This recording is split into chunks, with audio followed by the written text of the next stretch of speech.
2022 നടന്ന 10th prelims first സ്റ്റേജിൻ്റെ ഭരണഘടനയുമായി ബന്ധപ്പെട്ട questions ആണ് നമ്മൾ നോക്കിക്കൊണ്ടിരുന്നത്. അപ്പോൾ നമുക്ക് ബാക്കി ചോദ്യങ്ങൾ കൂടി നോക്കാം. മഹാത്മാഗാന്ധി കി ജയ് എന്ന മുദ്രാവാക്യത്തോടെ ഭരണഘടനാ നിർമ്മാണ സഭ അംഗീകരിച്ച ഭരണഘടനാ വ്യവസ്ഥ ഏത്?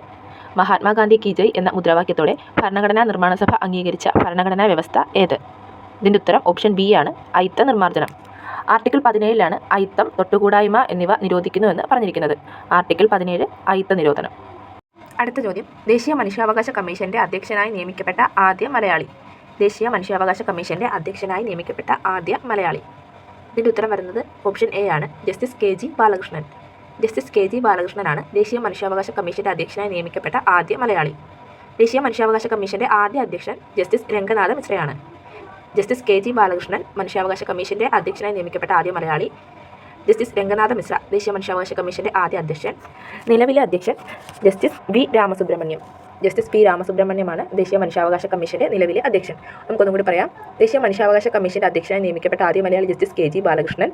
ദേശീയ മനുഷ്യാവകാശ കമ്മീഷന്റെ അധ്യക്ഷനായിട്ടുള്ള ആദ്യത്തെ വ്യക്തി ജസ്റ്റിസ് രംഗനാഥ മിശ്ര. നിലവിലെ അധ്യക്ഷൻ ജസ്റ്റിസ് വി രാമസുബ്രഹ്മണ്യം. അടുത്ത ചോദ്യം മിക്കവാറും PSC പരീക്ഷകളിൽ ആവർത്തിച്ചു വരുന്നൊരു ചോദ്യമാണ്.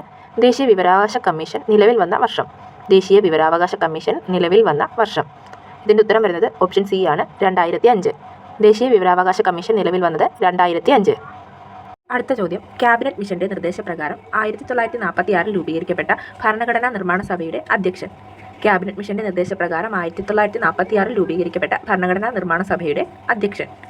ഇതിൻ്റെ ഉത്തരം വരുന്നത് ഓപ്ഷൻ ഡി ആണ്, ഡോക്ടർ രാജേന്ദ്ര പ്രസാദ്.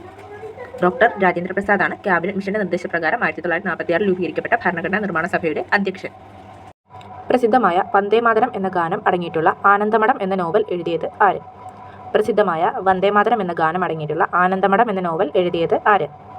ഈ 2022 ഫസ്റ്റ് സ്റ്റേജ് പ്രിലിംസിൽ തന്നെ ഇതുമായി ബന്ധപ്പെട്ട 2 ചോദ്യങ്ങൾ വന്നിരുന്നു.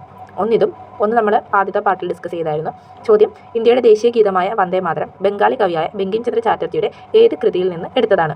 അപ്പോൾ ആ 2 ക്വസ്റ്റ്യനും നേരത്തെ വായിച്ചവർക്ക് ആൻസർ കിട്ടും, 2 മാർക്കും കിട്ടും. അപ്പോൾ അതിൻ്റെ ഉത്തരം ആനന്ദമഠം. ഈ ക്വസ്റ്റ്യൻ്റെ അകത്തും കൊടുത്തിട്ടുണ്ട്. പ്രസിദ്ധമായ വന്ദേമാതരം എന്ന ഗാനം അടങ്ങിയിട്ടുള്ള ആനന്ദമഠം എന്ന നോവൽ എഴുതിയത് ആര്? മറ്റേ ചോദ്യത്തിൽ ചോദിച്ചിരിക്കുന്നത് എഴുതിയ ആളുടെ പേര് തന്നിട്ട് കൃതി ഏതാണെന്നും ഈ ചോദ്യം കൃതി തന്നിട്ട് എഴുതിയത് ആരാണെന്നുമാണ്. അപ്പോൾ ഇതിൻ്റെ ഉത്തരം വരുന്നത് ഓപ്ഷൻ ബി, ബങ്കിം ചന്ദ്ര ചാറ്റർജിയാണ്. അദ്ദേഹം ഇത് എഴുതിയിരിക്കുന്നത് ബംഗാളി ഭാഷയിലാണ്. സന്യാസി കലാപവുമായി ബന്ധപ്പെട്ട് രചിച്ച കൃതിയാണ് ആനന്ദമഠം. അതിൽ നിന്നാണ് നമ്മുടെ ദേശീയ ഗീതമായ വന്ദേമാതരം എടുത്തിരിക്കുന്നത്. 2022 10th പ്രിലിംസ് ഫസ്റ്റ് സ്റ്റേജിലെ ഭരണഘടനയുമായി ബന്ധപ്പെട്ട ക്വസ്റ്റ്യൻസ് ആണ് നമ്മൾ നോക്കിയത്. 11 ക്വസ്റ്റ്യൻസ് ഉണ്ടായിരുന്നു, 2 പാർട്ടായിട്ടാണ് ഇരിക്കുന്നത്.